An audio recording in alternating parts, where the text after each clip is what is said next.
नमस्कार, मैं एस्ट्रोलॉजर जय त्रिवेदी स्वागत करता हूं YouTube channel bits of insights की तरफ से। और काफ़ी सारे लोगों के मुझे प्रश्न आते हैं कि मैं कौन से भगवान की पूजा करूं, मैं भगवान के कौन सी रूप की पूजा करूं तो मुझे ज़्यादा से ज़्यादा फ़ायदा हो, मेरी मनोकामना पूरी हो। तो ऐसे जो केस आते हैं उसके लिए मैंने आज खास ये वीडियो बनाई है। अगर आपको भी नहीं पता कि आप कौन से भगवान की पूजा करें तो आपको सबसे ज़्यादा लाभ होगा, तो इस वीडियो को अंत तक जरूर देखें। अब इससे पहले कि हम चर्चा करें कि आपको कौन से भगवान की पूजा करनी है, मैं आपको एक बेसिक्स लेके चलता हूँ। मतलब बेसिक्स मतलब कि कौन से ग्रह के कौन इष्ट है। तो मंगल के इष्ट है हनुमान जी, भैरव और कार्तिकेय। और शुक्र के इष्ट है माता लक्ष्मी जी।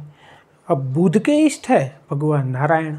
सूर्य के इष्ट कोई है ही नहीं, क्योंकि वो खुद ही नारायण स्वरूप है। तो सूर्य की पूजा करने से ही आपको सभी ग्रह अच्छे हो जाते हैं। चंद्र के इष्ट है भगवान शिव जी। गुरु के इष्ट है इंद्र और हरि, दोनों आप कर सकते हैं। शनि के इष्ट है भगवान शिव, वैसे चंद्र के इष्ट भी भगवान शिव। और शनि में आप माता काली की भी उपासना कर सकते हैं। राहु में भी भगवान शिव और माता काली, माता दुर्गा, उसकी उपासना कर सकते हैं।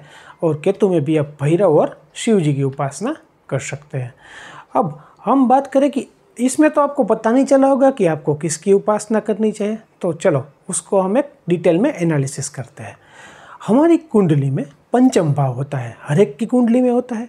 और पंचम भाव का लॉर्ड, मतलब जो पंचम भाव का स्वामी है, आप उसके स्वामी की अगर पूजा करोगे तो आपका ये सांसारिक सभी मनोकामनाओं पूरी होगी।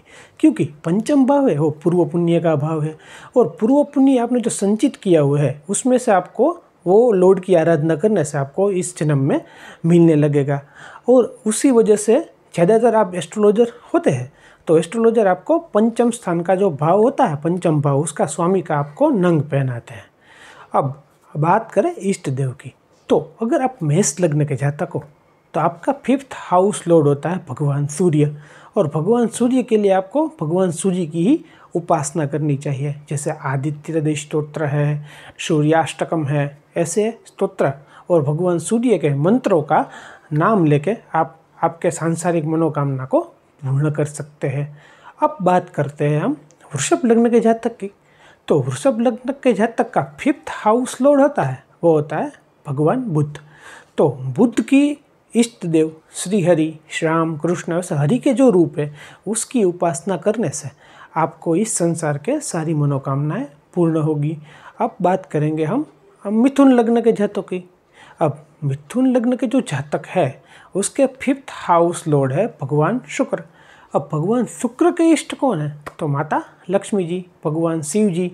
तो आप उसकी उपासना करेंगे। जैसे कनक धारा स्तोत्र कर लिया आपने, लक्ष्मी जी का कोई भी मंत्र, उसका बीज मंत्र वो आप करेंगे तो आपको सांसारिक रूप से बहुत अच्छा फल मिलेगा।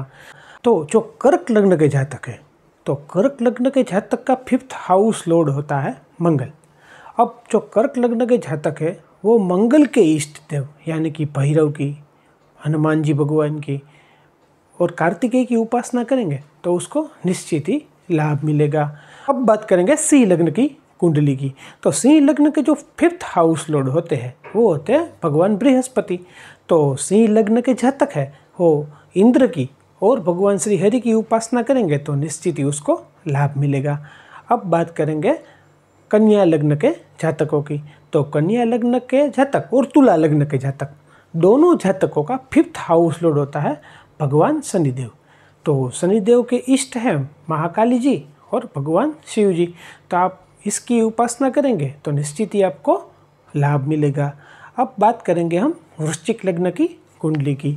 तो वृश्चिक लग्न का जातक है उसका 5th हाउस लॉर्ड है भगवान बृहस्पति। तो भगवान बृहस्पति, उसके जो लॉर्ड है वो इंद्र और श्रीहरि। तो उसकी उपासना से निश्चित ही वृश्चिक लग्न के जातक को फायदा मिलेगा। अब बात करेंगे हम धनु लग्न की कुंडली में जो जातक का जन्म हुआ है उसकी। अब उसका जो 5th हाउस लॉर्ड है वो अगेन भगवान मंगल।